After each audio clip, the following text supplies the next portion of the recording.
In 2017, a Russian oil tanker travelled across the Arctic without needing an icebreaker.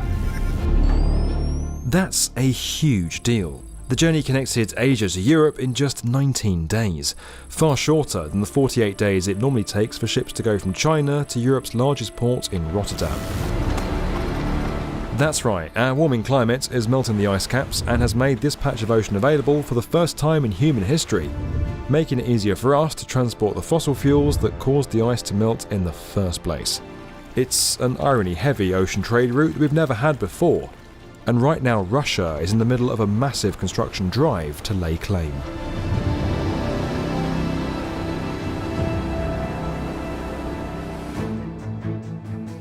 This $110 billion megaport on the Taymyr Peninsula is quite possibly the most impressive thing that Russia's building right now. Сколько вообще инвестиций сказать? Больше даже 10 триллионов рублей.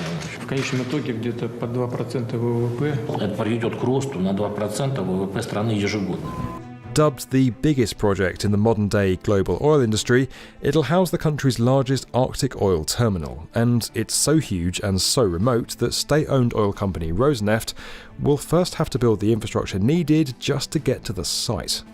New highways, 2 airports, 15 villages, and several electric plants will be developed around the area to get construction off the ground and house the 400,000 workers that are needed to make it all happen. So far, more than 18,000 tonnes of heavy machinery, living quarters, and communications equipment has been shipped to the site. The country's also building a 770-kilometre pipeline to transport oil to the port, where 10 new ice-class tankers will then take it the rest of the way to Europe and Asia. Greta Thunberg better look away now, because once fully operational, it's going to deliver 25 million tonnes of oil by 2025 and 100 million tonnes by 2030.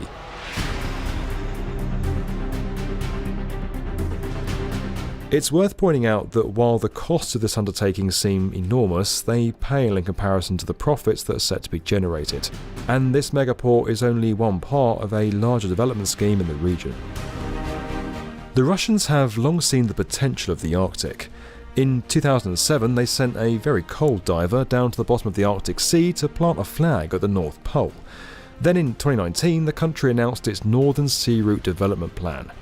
The idea is to significantly increase Russian economic development along the Northern Sea Route over the next 15 years, essentially opening the area up as an alternative to the Suez Canal for shipping cargo between Europe and Asia, especially during the summer months when the ice covering the sea could eventually disappear altogether. By 2035, Russia aims to increase cargo flow through the area by at least 72 million tonnes, and it's on track to hit that. In 2018 alone, traffic increased by 80% from the previous year to 16 million tonnes, and in 2019 it went up to 23 million. Russian Arctic infrastructure is being brought in from the cold and getting some serious cash splashed on it. Ports are being modernised, ice-class container ships are being constructed, and railways are being expanded. And it goes beyond oil.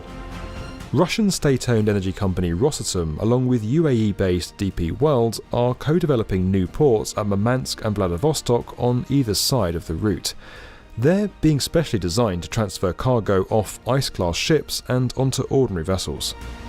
The UAE isn't the only country to see the opportunity of investing in Russia's infrastructure. South Korea and China are both eager for new ports and trade routes too. As the world is concerned about climate change and Arctic ice melt, there is one nation which of course is rejoicing in this rather worrying phenomenon. And it happens to be China. In 2018, China declared it would cooperate with Russia on a new Arctic Silk Road, signing 20 bilateral cooperative documents and agreeing to invest in the region. As part of this, Beijing will build several Chinese docks across Russia's north, in ports that are currently underdeveloped and unable to handle massive volumes of shipping. As we said, a number of new railways are also being built to service these ports. Construction's underway on a 500-kilometre line to link Perm in the Ural Mountains with several northern port cities. Russia also recently installed a $889 million fibre nicknamed the Polar Express. The 12,600-kilometre long cable stretches from the rural village of Teriburka to Vladivostok, improving internet and phone connections for the 2.5 million people who live in Russia's far north, roughly half the population of the entire Arctic. Several civilian airports are also getting a birthday, Amderma in the west and Pivik, Chersky and Kpavem in the east. The dredging of the Gulf of Ob is set to be completed in 2022, allowing larger ships to pass through this strategic location, ships that Russia is building in spades. A fleet of at least 40 new Arctic vessels will be constructed, including 8 nuclear-powered icebreakers and 16 rescue and support ships. Some of these will be Leida-class icebreakers, which basically means they can break through extremely thick Arctic ice and create a path for commercial ships to then follow. Now, as you might expect, all this construction has made several countries nervous. We're concerned about Russia's claim over the international waters of the Northern Sea Route, including its newly announced plans to connect it with China's maritime Silk Road. The US has reminded Russia that the Northern Sea Route and Northwest Passage are used as straits for international navigation and are not exclusively under their control, although a lot of the route does fall into the country's exclusive economic zone. No one denies Russia has significant Arctic interests. Its actions deserve special attention of this Council, in part because of their sheer scale.